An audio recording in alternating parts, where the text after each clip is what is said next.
Yes, all students, a very good afternoon and I wholeheartedly welcome you all for Enlightened Educators. And ಬೆಳಗ್ಗೆ ಒಂದು ವಿಡಿಯೋನ release ಮಾಡಿದ್ದೆ wherein there was no sound. So actually there was a problem with the screen recorder, so ಹಾಗಾಗಿ sound ಇರಲಿಲ್ಲ. Actually ಅದನ್ನ reinstall ಮಾಡಿದ್ದೆ but sound effect ಸರಿ ಮಾಡಿರಲಿಲ್ಲ, ಸೊ ಹಂಗಾಗಿ ಸೌಂಡ್ ಇರಲಿಲ್ಲ. ಬಟ್ ಅದು ಕೂಡ ಎಷ್ಟೋ ಜನ ನೋಡಿ ನನಗೆ ಲೈಕ್ ಕೂಡ ಮಾಡಿದ್ದೀರಾ. Thank you so much for this. And first of all ನಾನು ಆ ವಿಡಿಯೋದಲ್ಲಿ ಡಿಸ್ಕಸ್ ಮಾಡಿದ್ದು ಇಷ್ಟೇ ವಿಷಯ. ಒಂದು ಏಪ್ರಿಲ್ 2ನೇ ತಾರೀಕು 7:55ಗೆ ರಿಸಲ್ಟ್ಸ್ ಅನೌನ್ಸ್ ಆಗಿರೋಂಥದ್ದು. ಕೆಲವು ಆಲ್ರೆಡಿ ಅನೌನ್ಸ್ ಆಗಿತ್ತು, ಕೆಲವು 7:55ಗೆ ಅನೌನ್ಸ್ ಆಗಿರೋದು ಒಂದು ಸೇಮ್ ಡೇ. ಸೊ ಒಂದು ಬಂದು it is B first second and fourth semester 2022 scheme, ಇನ್ನೊಂದು B fifth and six semester 2021 scheme, and ಇನ್ನೊಂದು B architecture updated results announce ಆಗಿತ್ತು. ಸೊ ಇಷ್ಟು ರಿಸಲ್ಟ್ಸ್ ಅನೌನ್ಸ್ ಆಗಿತ್ತು.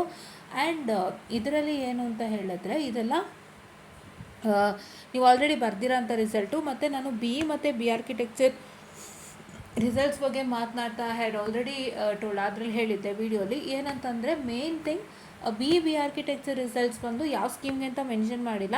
ಸೊ ಹಂಗಾಗಿ ನೀವ್ಯಾರು 18, 17, 15 ಪ್ರೀವಿಯಸ್ ಸ್ಕೀಮ್ನವ್ರು ಆಗಿದ್ದಾರೆ, please do put your USN in the captcha code and check it. If it is working then it is your results, or else you have to wait ಅಷ್ಟೇ, ಆಯಿತಾ? ಅದು ನೀವು ಮಾಡ್ಕೋಬೇಕೈತೆ, ನನಗೆ ಹೇಳಕ್ಕೆ ಬರೋಲ್ಲ ಅಲ್ಲ. So it is just mention B and B R. I can't just generally tell that it's 18 scheme results ಬಂದಿದೆ ಅಂತ. I don't want to create any panic for you students. So I kindly request you to put your U S N. ಇಂಥ ಟೈಮಲ್ಲಿ ನಾವೇನು ಕಾರಣಕ್ಕೂ panic create ಮಾಡೋಕ್ಕಾಗಲ್ಲ. ನಾನು ಇಂಥವ್ರದ್ದೇ result ಬಂದಿದೆ ಅಂತ ಹೇಳೋಕ್ಕಾಗಲ್ಲ. ಏನಿದ್ರು ನೀವೇ ಯು ಎಸ್ ಎನ್ ಮತ್ತು ಕ್ಯಾಪ್ಚರ್ ಕೋಡ್ ಹಾಕಿ ಚೆಕ್ ಮಾಡಿದ್ರೆ ಮಾತ್ರ you will get your results. Okay, so ಇದಿಷ್ಟು ವಿಷಯ ಆಗಿತ್ತು. ಆ್ಯಂಡ್ ಇನ್ನೊಂದು ಏನಂತ ಹೇಳಿದ್ರೆ, ದಯವಿಟ್ಟು ಯಾರ್ಯಾರಿಗೆಲ್ಲ ರಿಸಲ್ಟ್ಸ್ ಬಂದಿದೆ, if in case results are wrong ಅಂದರೆ ಫೇಲ್ ಆಯಿತು, ಪ್ರಾಬ್ಲಮ್ ಆಯಿತು ಅಂದರೆ ದಯವಿಟ್ಟು ಜಾಸ್ತಿ ತಲೆ ಕೆಡಿಸ್ಕೊಬೇಡಿ, ಹೇಳ್ತಾ ಇದ್ದೀನಿ. ಎಷ್ಟೋ ಜನ ಅದನ್ನು 100% ತಲೆಗೆ ಹಾಕ್ಕೊಂಡು ಒಂಥರ ಏನೋ ಆಗೋಯ್ತು, ಮುಗ್ದೇ ಹೋಯ್ತು ಅನ್ನೋ ಥರ ಕೂತ್ಕೋತೀರ. ನಾನು ಪದೇ ಹೇಳ್ತಿದ್ದೀನಿ, ಅಲ್ಲ, ಅದನ್ನು ದಯವಿಟ್ಟು ಮಾಡಬೇಡಿ, ಆಯಿತಾ? ಐ ನೋ ದ್ಯಾಟ್, ಬಿಕಾಸ್ ಈಗ ಒಂದು ಫೇಲ್ಯೂರ್ ಆಯಿತು ಅಂದರೆ ಮನೇಲಿ ಆ್ಯಸ್ ಎ ಪೇರೆಂಟ್ಸ್ ಎಷ್ಟು ಪ್ರೆಷರ್ ತರ್ತಿರ್ತಾರೆ ಅಂತ. ಬಿಕಾಸ್ ಅವ್ರಿಗಿರುತ್ತೆ ಹೊರಗಡೆಯಿಂದನೂ ಫ್ರಸ್ಟ್ರೇಷನು, ಮಕ್ಕಳೇನು ಮಾಡ್ತಿದ್ದಾರೆ ಅಂತ ಇನ್ನೊಬ್ರು ಕೇಳುವಾಗ ಅವ್ರಿಗೂ ಇರುತ್ತೆ ಫ್ರಸ್ಟ್ರೇಷನು. ಬಂದು ಇಲ್ಲಿ ನಮಗೆ ಫ್ರಸ್ಟ್ರೇಷನ್ ಹಾಕ್ತಾರೆ. ಅಲ್ಲಿ ಇವಾಗ ಏನು ಗೊತ್ತಾ, ಒಂದೇ ಜ್ಞಾಪಕ ಇಟ್ಕೊಳ್ಳಿ, ನಾವೆಲ್ಲೋ ಹೊರಗೆ ಹೋದಾಗ ನಮ್ಮ ಜೊತೆ ಇರೋರು ಯಾರೋ ಕೇಳ್ತಾರೆ ಏನು ಮಾಡ್ತಿದ್ದೀರಾ ಏನು ಅಂತ, ವಾಟ್ ಆರ್ ಯು ಡೂಯಿಂಗ್ ಅಂತ. ಸೊ ಅವರು ಮನೇಲಿ 1000 ಎಂಟಿದ್ರು ಅಥವಾ ಅವ್ರವ್ರ ಮನೆ ದೋಸೆಲಿ ತೂತಿದ್ರು they try to patch it up a lot. But ಅದು ನಾವು ಎಷ್ಟೋ ಸತಿ ನಮ್ಮ ಪೇರೆಂಟ್ಸ್ಗೆ ಅದು ಬರೋಲ್ಲ. ಎಷ್ಟೋ ಜನ ನಮಗೆ ಪ್ಯಾಚಪ್ ಮಾಡ್ತಿರ್ತಾರೆ, ಓ ನಮ್ಮ ಮಕ್ಕಳು ಹಾಗೆ ಹೀಗೆ ಈ ಥರ ಮಾಡ್ತಿದ್ದಾರೆ, ಆ ಥರ ಮಾಡ್ತಾರೆ ಅಂತ. That some of the things might be not proper, ಅದು ನಿಮಗೂ ಗೊತ್ತಾಗುತ್ತೆ ಅನ್ಕೋತೀನಿ. ಬಟ್ ಎಷ್ಟೋ ಸತಿ ನಮ್ಮ ಪೇರೆಂಟ್ಸ್ ನಮ್ಗೆ ಹಂಗೆ ಮಾಡೋಕ್ಕಾಗದೇ ಇರ್ಬೋದು. They try to exaggerate in front of us, ಅಂದರೆ ತುಂಬ ಫ್ರಸ್ಟ್ರೇಟ್ ಆಗಿ ನಮ್ಮ ಮೇಲೆ ಕೂಗಾಡೋ ಅಂಥದ್ದು ಮಾಡ್ತಾರೆ. Because they can't try to patch up things. ಏನಾಗ್ತಿದೆ ಅಂತ ಅವ್ರಿಗೆ ಹೇಳೋಕ್ಕೆ ಬರೋಲ್ಲ. ಅಲ್ಲಿ ಯಾರಿಗೋ ಹೆಚ್ಚಿನ ಸ್ಯಾಲ್ರಿ ಬಂತು, ಅಲ್ಲಿ ಯಾರೋ ಒಳ್ಳೆ ಪೊಸಿಷನ್ ತೊಗೊಂಡ್ರು, ಅಲ್ಲಿ ಯಾರೋ ಚೆನ್ನಾಗಿ ಮಾರ್ಕ್ಸ್ ತೊಗೊಂಡು ಅಂದಾಗ they come and just put us a pressure. But ಎಂಥ ಪ್ರೆಷರ್ ಬಿದ್ರೂ you should not worry at all. If those pressures are coming out, you should not worry at all. ನಾನು ಓಪನ್ ಆಗಿ ಹೇಳ್ತಾ ಇದ್ದೀನಿ, ಇದು ಓಪನ್ ಸತ್ಯನೇ ಕೂಡ. Because I seen in real, ಆಯಿತಾ? ಅದು ಒಂದು ಅರ್ಥ ಮಾಡಿಕೊಂಡು ನಿಮ್ಮ ಫೋಕಸ್ ಏನಿರಬೇಕು ನಾನು ಕ್ಲಿಯರ್ ಮಾಡ್ತೀನಿ ಅಂತ. ಸೊ ಅದಕ್ಕೆ ನಾನು ಫಸ್ಟೇ ಹೇಳಿದ್ದು, ನೀವು ಇಲ್ಲೇ ಸ್ಟ್ರಕ್ ಆಗಿಬಿಟ್ರೆ ಬೇರೆದೆಲ್ಲ ತುಂಬ ಇದೆ. I hope you all can understand and please to do it in an easier way. ಎಷ್ಟು ಈಸಿ ಪಾಸಿಬಲ್ ವೇಸ್ ಅದನ್ನು ಅಷ್ಟು ಈಸಿ ಮಾಡ್ಕೊಳ್ಳಿ. ಏನಿಲ್ಲ, ಯಾವುದಾದ್ರು ಥಿಯರಿ ಸಬ್ಜೆಕ್ಟಲ್ಲಿ ತಿರ್ಗಾ ಫೇಲ್ ಆಗ್ತಿದ್ದೀರಾ, ಥಿಯರಿಲಿ ಏನಿದೆ, just take a question paper, previous year question ಪೇಪರೆಲ್ಲ ಪ್ರಾಕ್ಟೀಸ್ ಮಾಡಿ. ಆ ಕ್ವಶನ್ ಪೇಪರ್ಗೆ ಸ್ಕೀಮ್ ಆಫ್ ವಾಲ್ಯೂಷನ್ ಕೂಡ ಸಿಗುತ್ತೆ V2 ಸಿಂಕ್ನಲ್ಲಿ. ಏನು ಸ್ಕೀಮ್ ಆಫ್ ವಾಲ್ಯೂಷನ್ ಮೆನ್ಷನ್ ಮಾಡಿರ್ತಾನೆ ಆನ್ಸರ್, ಅದೇ ಆನ್ಸರ್ ಓದ್ಕೊಂಡು ಬರೀರಿ, ಆಯಿತು. ಎಷ್ಟು ಸಲ ಥಿಯರಿನ ಮೂವ್ ಮಾಡ್ಕೊಂಡು ಹೋಗ್ತೀರಲ್ವಾ? ಆ್ಯಂಡ್ ಪ್ರಾಬ್ಲಮ್ಯಾಟಿಕ್ ಸಬ್ಜೆಕ್ಟಲ್ಲಿ ಹಳೆ ವರ್ಷದ ಕ್ವಶನ್ ಪೇಪರ್ ಎಲ್ಲ ಚೆನ್ನಾಗಿ ಪ್ರಾಕ್ಟೀಸ್ ಮಾಡಿ. ನಿಮ್ಗೆ ಯಾವ ಥರ ಲೆಕ್ಕ ಬಂದಿದೆ ಅಂತ ಅರ್ಥ ಆಗುತ್ತೆ, ಮೆಥಡ್ ಅರ್ಥ ಆಗುತ್ತೆ, ಹೆಂಗೆ ಸಾಲ್ವ್ ಮಾಡಬೇಕು, ಯಾಕೆ ಹಿಂಗೆ ಮಾಡ್ತಿದ್ದಾರೆ ಅಂತ ಅರ್ಥ ಆಗುತ್ತೆ. ಅಷ್ಟು ಬೇಸ್ ಇಟ್ಕೊಳ್ಳಿ ಸಾಕು, ಒಂದು ತಕ್ಕ ಮಟ್ಟಕ್ಕಾದ್ರು ಪಾಸ್ ಮಾಡ್ಬೋದಲ್ವಾ? ಹಳೆ ವರ್ಷದ ಕ್ವಶನ್ ಪೇಪರ್ 100% ಪ್ರಾಬ್ಲಮ್ಯಾಟಿಕ್ ಸಬ್ಜೆಕ್ಟ್ಗೆ ನಿಮ್ಗೆ ಯಾವ ಥರ ಕ್ವಶನ್ಸ್ ಬರ್ತಿದೆ ಅಂತ ಹೇಳುತ್ತೆ. ನಿಮಗೆ ಮ್ಯಾಕ್ಸಿಮಮ್ ನಂಬರ್ ಆಫ್ ಕ್ವಶನ್ಸ್, ಅದು ಪ್ರಾಬ್ಲಮ್ಯಾಟಿಕ್ ಸಬ್ಜೆಕ್ಟ್ ಎಲ್ಲ ನಿಮಗೆ 1999 ಸ್ಟಾರ್ಟ್ ಆಗುತ್ತೆ. ಆವಾಗಂದಲ್ಲ, ಇವಾಗ 1999 ಅಂತ ಹೇಳಿದ್ರೆ ನಾವು 2026 ಹತ್ತತ್ರ ಎಷ್ಟಾಯಿತು? ಅಂದರೆ ಎಷ್ಟಾಯಿತು? 27 ಇಯರ್ಸ್ ಆಯಿತಲ್ಲ ಬಂದು, ಅಲ್ವಾ? Network, DSP, EMFT, they're all since signals and system, they're all since 1997 or 9. ಇವಾಗ 1997ಇಂದಲೇ ಸ್ಟಾರ್ಟು ಅಂತ ಅಂದ್ಕೊಂಡ್ರು ನಿಮಗೆ ಒಂದು 29 ವರ್ಷ ಆಗಲಿಲ್ವಾ? ಅಷ್ಟು ವರ್ಷದಿಂದ ಯು ಕ್ಯಾನ್ ಟೇಕ್ ಅಲ್ವಾ? Same syllabus, they don't even change it all. You can take those and do it ಅಲ್ವಾ. ಇವಾಗ ನಿಮ್ಗೆ 20 ವರ್ಷದ ಕ್ವಶನ್ ಪೇಪರ್ ಇದೆ, ಅದೇ ಬೆನಿಫಿಟ್ಟು. ನೀವು ಅಷ್ಟನ್ನು ಸಾಲ್ವ್ ಮಾಡೋದಷ್ಟೇ ಅಲ್ಲ, to understand how it is working. ನಾನು ಯಾಕೆ ಮೆಷಿಗೆ ಇದೇ ಥರ ಸೈನ್ ಕನ್ವೆನ್ಷನ್ ತೊಗೊತೀನಿ, ಲನೈಕ್ ನೋಡ್ಗೆ ಹೀಗೆ ಮಾಡ್ತೀನಿ, ಏನಕ್ಕೆ ಈ ಪ್ರೊಸೀಜರ್ಸ್ ಎಲ್ಲ ಮಾಡ್ತಿರೋದು. If you understand all the sorts of things you can easily get to know. Correct ಅಲ್ವಾ. ಟೆಕ್ನಿಕಲ್ ಪಬ್ಲಿಕೇಶನ್ ಅಂತ ತೊಗೊಳ್ಳಿ. Technical publication books for problematic subject is the best book very you get the question starting from 1997. ಅಲ್ಲೇ mention ಮಾಡಿರ್ತಾರೆ. 1997 ಅಂತಲೂ mention ಮಾಡಿರ್ತಾರೆ, 99 ಅಂತಲೂ mention ಮಾಡಿರ್ತಾರೆ, 2001 ಅಂತಲೂ ಮೆನ್ಷನ್ ಮಾಡಿರ್ತಾರೆ, ಎಲ್ಲ ಥರ ಮೆನ್ಷನ್ ಮಾಡಿರ್ತಾರೆ. ಸೊ ನೀವೇನು ಮಾಡಬೇಕು, ಆ ಬುಕ್ ತೊಗೊಂಡು ಓದಬೇಕು. ಓದಿದ್ರೆ ಕ್ಲಿಯರಾ.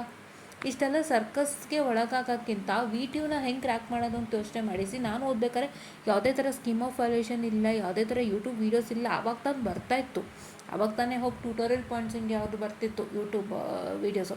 ಅಂದರೆ ನಿಮಗೆ ಅದು ಕಂಪ್ಲೀಟಾಗಿ ನಮ್ಮ VTUಗೆ ಅಂತ ಅಷ್ಟು ಹೆಲ್ಪ್ ಇಲ್ಲ. You can just understand the basic concept, but completely for VTU it is like you to study a lot.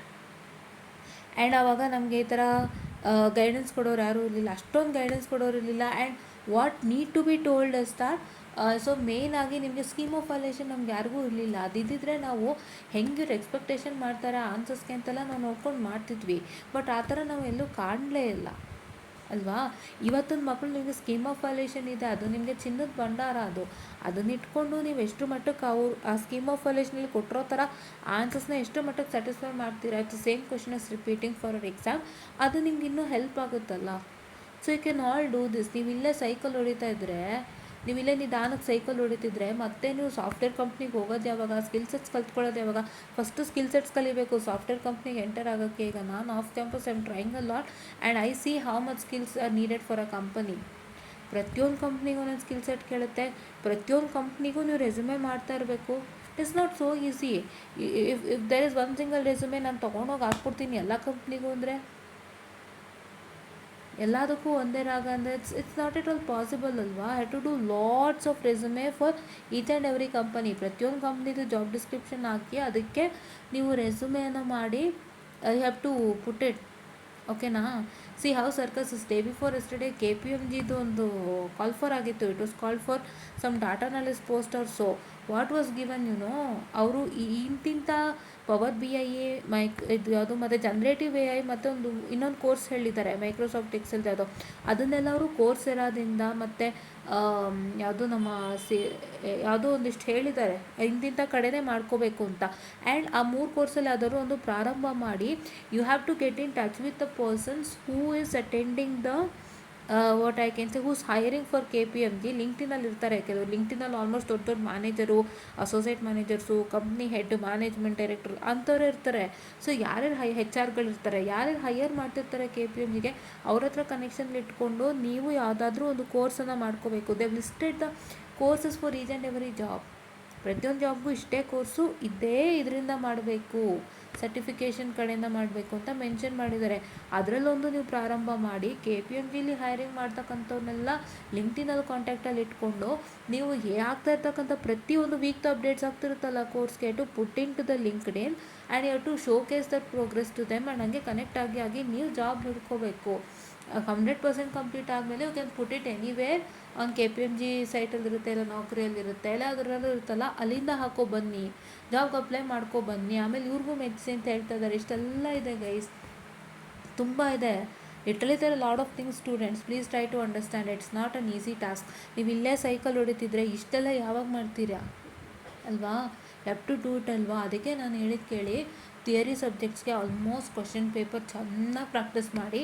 ಯಾವ್ಯಾವ ಮಾಡ್ಯೂಲ್ ನೀವು ಪರ್ಫೆಕ್ಟ್ 100 ನಾನು ಎಲ್ಲ ಬರಿತೀನಿ ಅನ್ನೋರು, ನೀವು ಮಾಡಬೇಕಾಗಿರೋಂಥ ಕೆಲಸ ಏನು ಅಂದರೆ, ಅದು ಒಂದು 3 ಮಾಡ್ಯೂಲ್ ಸೆಲೆಕ್ಟ್ ಮಾಡಿಕೊಂಡು ಆ 3 ಮಾಡ್ಯೂಲ್ಸಿಂದನೂ ಏನೇನು ಎಕ್ಸ್ಟ್ರಾ ಕ್ವಶನ್ಸ್ ಇದೆ which was not asked in the question papers ಅದನ್ನು ಓದ್ಕೊಳ್ಳಿ. ಇನ್ನು 2 ಮಾಡ್ಯೂಲ್ ಬೇಕಾದರೆ ನಿಮಗೆ 6 ಕ್ವಶನ್ ಪೇಪರ್ ಸಿಗುತ್ತಾ, 6 ಕ್ವಶನ್ ಪೇಪರ್ ಕ್ವಶನ್ಸ್ ಓದಿ ಸಾಕು. ಪ್ರಾಬ್ಲಮ್ಯಾಟಿಕ್ಗೆ ಟೆಕ್ನಿಕಲ್ ಪಬ್ಲಿಕೇಶನ್ಸ್ ತೊಗೊಬಂದು ಅದರಲ್ಲಿರ್ತಕ್ಕಂಥ ಎಲ್ಲ ಥರ ಪ್ರಾಬ್ಲಮ್ಸು ಸಾಲ್ವ್ ಮಾಡಿ ನೀವು ಯಾವ್ದು ಕೊಟ್ಟರು ಮಾಡ್ತೀರಾ. Basic A to Z, starting from the foundation till the building ಎಲ್ಲ ಅರ್ಥ ಮಾಡ್ಕೋಬೇಕು ನೀವು. ಏನೇನು ಮಾಡ್ತಿದ್ದಾರೆ ಪ್ರಾಬ್ಲಮಲ್ಲಿ, ಏನಕ್ಕೆ ಹಿಂಗೆ ಮಾಡಬೇಕು, ಈ ಥರ ಪ್ರಾಬ್ಲಮ್ ಕೊಟ್ಟಿದ್ದಾರೆ ಸೊ ನಾನು ಅದಕ್ಕೆ ಹೀಗೆ ಮಾಡಬೇಕು, ಹಂಗೆ ಅರ್ಥ ಮಾಡ್ಕೊಂಡ್ರೆ ಆಗುತ್ತೆ. ಇಷ್ಟೆಲ್ಲ ಮಾಡ್ಕೊಳ್ಳಿ, ತುಂಬ ಚೆನ್ನಾಗಾಗುತ್ತೆ. ಆ್ಯಂಡ್ ಯಾರು ಕುಗ್ಗೋಗಬೇಡಿ. ಮೇನ್ ಥಿಂಗ್ ತುಂಬ ಜನ ಕುಗ್ಗೋಗ್ತೀರಾ, ಅದು ನಂಗೆ ಅರ್ಥ ಆಗುತ್ತೆ. ಎಸ್ಪೆಷಲಿ 21 ಸ್ಕೀಮ್ ಮಕ್ಕಳು, ಯಾಕೆಂದರೆ ಅವ್ರು ಆಲ್ರೆಡಿ ಪಾಸ್ಡ್ ಔಟ್ ಆಗಿದ್ದಾರೆ, ಅದರಲ್ಲೂ ಇನ್ನೂ ಪ್ರಾಬ್ಲಮ್ ಅಂದರೆ ತುಂಬ ಕಷ್ಟ ಆಗುತ್ತೆ. ಆ್ಯಂಡ್ ಈಗಿರ್ತಕ್ಕಂಥ 22 ಸ್ಕೀಮ್ ಮಕ್ಳಿಗೊಂದು ಯೋಚನೆ, ಯಾಕೆಂದರೆ ಇವಾಗ 22 ಸ್ಕೀಮ್ ಮಕ್ಕಳು ನೀವು ನೋಡೋದಾದರೆ ಒಂದು ಥರ್ಡ್ ಮತ್ತು ಫೋರ್ತ್ ಸೆಮ್ಮಲ್ಲಿರ್ತಾರೆ, ಅವ್ರದ್ದೊಂಥರ ಕತೆ. And 5th and 6th ಸೆಮ್ಮಲ್ಲಿರೋ 22 scheme ಮಕ್ಕಳು ಸ್ವಲ್ಪ ಕೊರಗ್ತಾರೆ. ಯಾರು ಕೊರಗಬೇಡಿ, ಈಸಿಯಾಗಿ ಮಾಡ್ಕೊಳ್ಳಿ. ಇನ್ನೊಂದು ಸೆಮ್ ಇದೆ, ಈಸಿಯಾಗಿ ಮಾಡಿಕೊಂಡು ಪ್ಲೇಸ್ಮೆಂಟ್ಗೆ ತಯಾರಿ ಮಾಡ್ಕೊಳ್ಳಿ. ದಯವಿಟ್ಟು ಹೇಳ್ತಾ ಇದ್ದೀನಿ, placement is not so easy if you don't get it in on campus. ಆಯಿತಾ? ಆನ್ ಕ್ಯಾಂಪಸಲ್ಲಿ ತುಂಬ ಕಷ್ಟ. ನಮ್ಗೆ ಆನ್ ಕ್ಯಾಂಪಸ್ ಇಲ್ಲ, ಯಾಕೆಂದರೆ we are an M tech graduate. And M tech graduate right ನಾವು ಡಬಲ್ ಡಿಗ್ರಿ ಸಿಚುಯೇಷನ್ ಹೆಂಗಿದೆ ಅಂದರೆ, ಡಬಲ್ ಡಿಗ್ರಿ ಮಕ್ಕಳಲ್ವಾ, ಜಾಸ್ತಿ ಸ್ಯಾಲ್ರಿ ಕೊಡಬೇಕು, ನಾವು ಯಾಕೆ ಹೈಯರ್ ಮಾಡ್ಕೊಳ್ಳೋಣ ಅವ್ರನ್ನ, ನಾವು ಕೊಡೋ ಸಂಬಳಕ್ಕೆ ಅವ್ರು ಬರ್ತಾರೆ ಅನ್ನೋದು ಅವ್ರ thinking. But they don't know that we really wanted the salary, how much they give will take ಅಂತ. ಅವರೆಷ್ಟು ಕೊಡ್ತಾರೆ ನಾವು ತೊಗೋತೀವಿ, ಯಾಕೆಂದರೆ we are short of job. And how much they give we are ready to take. But they don't know that they feel ಇವ್ರುಗಳು ಜಾಸ್ತಿ ಸಂಬಳ ಕೇಳ್ಬೋದು, ಯಾವತ್ತೋ ಬಿಟ್ಟು ಹೋಗ್ಬೋದು, ನಾನಷ್ಟು ಓದಿದ್ದೀನಿ, why have to take some 30 or 40. People ತೊಗೊಳೋದು ನಾನೇ ತೊಗೋಬೇಕು ಅನ್ನೋ ಥರ ಥಿಂಕಿಂಗ್ ಬರುತ್ತೆ ಅಂತ ಯೋಚನೆ ಮಾಡಿ. We are short of jobs right ನಾವು. That is the problem happening to us. ಓದೋದು it is not a difficult task, but think how, ಅಲ್ವಾ? ಸೊ ನಮಗೆ ಎಷ್ಟೆಲ್ಲ ಕಷ್ಟ ಇದೆ. I am telling you the realistic fact I am seeing from past 2 to 3 months. And I kindly request you to work on what I told in a very sincere way. ಕೋರ್ಸಸ್ಗಳು ತೊಗೊಂಡು ಇವಾಗಿಂದನೇ start ಮಾಡಿ. ನಿಮ್ಮ ಪಕ್ಕದಲ್ಲಿ ಇರ್ತಕ್ಕಂಥ friends ನಿಮ್ಮ ಹತ್ರ ಸಖತ್ತಾಗಿ ಮಾತಾಡ್ತಾರೆ, ನೈಸಾಗಿ ಮಾತಾಡ್ತಾರೆ, but you don't know that they will be working for some projects, or they will be working for some internship, they will be working for some courses behind without telling you. So ಅವರೆಲ್ಲ work ಮಾಡ್ಕೊಂಡು ಕೆಲಸ ತೊಗೊಂಡ್ಮೇಲೆ ನಾನು ಇಷ್ಟೆಲ್ಲ ಮಾಡಿದೆ ಅಂದಾಗ ನೀವು ಕಣ್ಣೀರು ಹಾಕಿದ್ರೂ ಪ್ರಯೋಜನ ಇಲ್ಲ. This is the realistic fact today. Nobody tells you anything what they do. Okay, everything what they do. ಏನು ಮಾಡ್ತಾರೆ ಯಾರು ಹೇಳಲ್ಲ ಅಲ್ವಾ? ನೀವೇ ಹುಡ್ಕೊಂಡು ಮಾಡಬೇಕಲ್ವಾ? ಮಾಡ್ತೀರಾ ಅಲ್ವಾ? ದಯವಿಟ್ಟು ಎಲ್ಲರೂ ಇದು ಮೋಟಿವೇಶನ್ ಆಗಿ ತೊಗೊಂಡು ಮನೇಲಿ 1000 ಹೇಳಿ ರಿಟರ್ನ್ ವಾಪಸ್ ಮಾತಾಡಬೇಡಿ. ಅದು ಏನಾಗುತ್ತಂದರೆ ನಮಗೆ ಬರೋದು. Don't speak in anything in return. Please listen to it carefully. Please try to convince them that ಇಲ್ಲ ಇದು ಪ್ರಾಬ್ಲಮ್ ಆಗ್ತಾಯಿದೆ, ನಾನು ಸಾರ್ಟ್ಔಟ್ ಮಾಡ್ಕೋತೀನಿ ಅಂತ ಸಾರ್ಟ್ಔಟ್ ಮಾಡ್ಕೊಳ್ಳಿ. ಈಸಿಯಾಗಿ ಸಾರ್ಟ್ಔಟ್ ಮಾಡ್ಕೊಳ್ಳಿ, ಒಳ್ಳೆಯದಾಗುತ್ತೆ. ಆ್ಯಂಡ್ ಮತ್ತು ಟ್ಯೂಷನ್ ಹೆಸರಲ್ಲೆಲ್ಲೂ ಚೀಟಿಂಗು ಹೋಗಬೇಡಿ. ಮತ್ತು ಟ್ಯೂಷನ್ ಹುಡುಕೊಂಡು ಇದು ಕ್ಲಿಯರ್ ಮಾಡೋಕ್ಕಾಗ್ತಿಲ್ಲ ನಾನು ಟ್ಯೂಷನ್ಗೆ ಹೋಗ್ತೀನಿ ಅಂತ ಎಲ್ಲೂ ನಂಬ್ಕೊಂಡು ಹೋಗಬೇಡಿ. ನೀವೇ ಮಾಡಬೇಕು. ಟ್ಯೂಷನ್ ಹುಡ್ಕೊಂಡು ಹೋದರೆ ಅದೊಂದು ರೀತಿ ಚೀಟಿಂಗು. ಅದರದ್ದೊಂದು have a good story with me, I tell you in the latest stages. But yeah, ಅದರಲ್ಲೂ ಒಂದು ಪ್ರಾಬ್ಲಮ್ ನಾನು ಕಣ್ಣಾರೆ ಕಂಡಿದ್ದೀನಿ. So I don't want anything to happen. ಯಾರೂ ಬಿಲೀವ್ ಮಾಡಬೇಡಿ, ನೀವು ಮಾಡ್ಕೊಳ್ಳಿ, ಎಲ್ಲ ಒಳ್ಳೆಯದಾಗುತ್ತೆ. ಟ್ಯೂಷನ್ ಬೇಕಾ? ನಿಮ್ಮ ಕಾಲೇಜೇ ಟ್ಯೂಷನು, ಕಾಲೇಜಲ್ಲಿ ಹೋಗಿ ಟೀಚರ್ ಕೇಳಿ ಕ್ಲಿಯರ್ ಮಾಡ್ಕೊಳ್ಳಿ. ಓಕೆನಾ? So this is what is all for today ಅಂತ ಹೇಳ್ತಾ hope I gave you lot of information regarding the many things happening today. And please do make sure that you keep in touch with us. Any doubt or any problem, reach us to enlighteneducators2023@gmail.com or reach us to Enlightened Educators Telegram channel for any doubts. I'll be clearing it to you anta helta. Thank you.